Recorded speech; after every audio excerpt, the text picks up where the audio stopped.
ফাকুৱা বা দৌল উৎসৱ ৰঙৰ উৎসৱ আনন্দৰ উৎসৱ অতীতৰে পৰা এই দৌল উৎসৱ বা ফাকুৱা উৎসৱ মানুহে অতি পবিত্ৰ ৰূপত গণ্য কৰি আহিছে ভগৱান শ্ৰীকৃষ্ণ আৰু গোপীসকলে প্ৰথমতে গোলোক ধামত এই দৌল উৎসৱ তথা ফল্গু উৎসৱ উদযাপন কৰিছিল বুলি পুৰাণত আচলতে বৰ্ণিত আছে আৰু তেতিয়াৰে পৰা সেই অতীজৰে পৰা বা অতি প্ৰাচীন কালৰে পৰা বা মহাভাৰতৰ যুগৰে পৰা এই ধৰণৰ যি দৌল উৎসৱ বা ফল্গু উৎসৱ মানুহে অতি পবিত্ৰ ৰূপত উদযাপন কৰি আহিছে ইতিমধ্যে সমগ্ৰ ভাৰতবৰ্ষতে এই দৌল উৎসৱত মানুহ মতলীয়া হৈ পৰিছে আৰু অসমত বিশেষকৈ বৰপেটা বা নামনি অসমত এই ফল্গু উৎসৱ বা দৌল উৎসৱ অতি পবিত্ৰ ৰূপত অতি উলহ মালহেৰে উদযাপন কৰি আহিছে ইয়াৰ প্ৰভাৱ কিন্তু লাহে লাহে এতিয়া মধ্য অসম বা উজনি অসমলৈকে ক্ৰমাৎ বিয়পি পৰিছে বিশেষকৈ বৰপেটা সত্ৰৰ যি পৰম্পৰাগত দৌল উৎসৱ বা ফাকুৱা উৎসৱৰ যি হোলী গীত সেই হোলী গীতৰ প্ৰভাৱ লাহে লাহে দৰং তথা ওদালগুৰি অঞ্চলতো বিয়পি পৰিছে আৰু আজি বিগত ৮টা বছৰ ধৰি শ্ৰীকৃষ্ণ দৌল উৎসৱ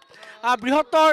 দৰং জিলাৰ চৰণধাৰা আঞ্চলিক ৰাইজৰ সহযোগত উদযাপন কৰি আহিছে আৰু এয়া ইতিমধ্যে তেওঁলোকে হোলী গীত এয়া তেওঁলোকে গাই আছে মোৰ প্ৰাণযোৰ দৰ্শকক মই পোনে পোনে এই হোলী গীতৰ মাজলৈকে আহিছোঁ এয়া প্ৰথমবাৰৰ বাবে তেওঁলোকে এনেকৈ হোলী গীত পৰিৱেশন কৰিছে আৰু মোৰ সহযোগী সতীৰ্থ গিৰিনে দেখুৱাইছে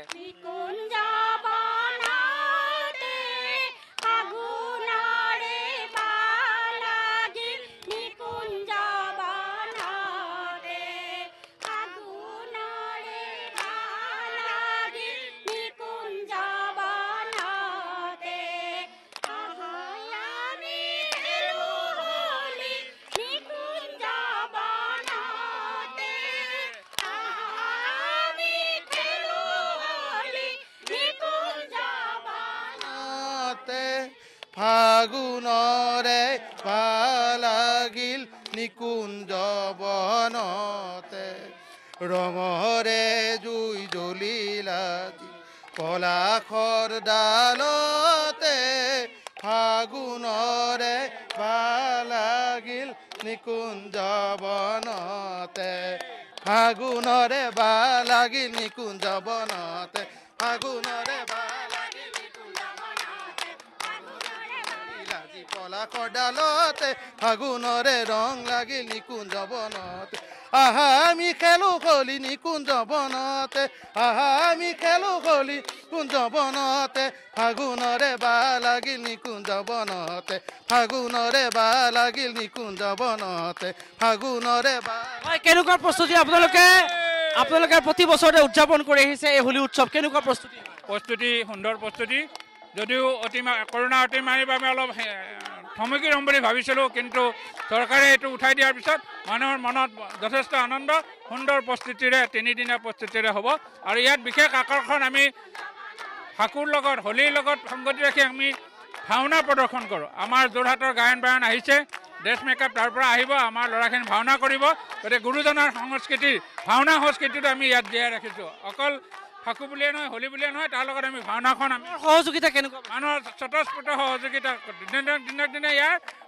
প্ৰচাৰ বাঢ়ি গৈ আছে এই অষ্টম বৰ্ষত আৰু দূৰলৈ গৈছে দূৰৰ মানুহ আহি আমাক শুভেচ্ছা দিছে সহযোগিতা কৰিছে দান বৰঙণি আগবঢ়াই যথেষ্টজনে দান বৰঙণি আগবঢ়াইছে আমি কোনো অভাৱ পোৱা নাই 3 দিন 3টা ভোগ মহাঅন্ন বুলি কয়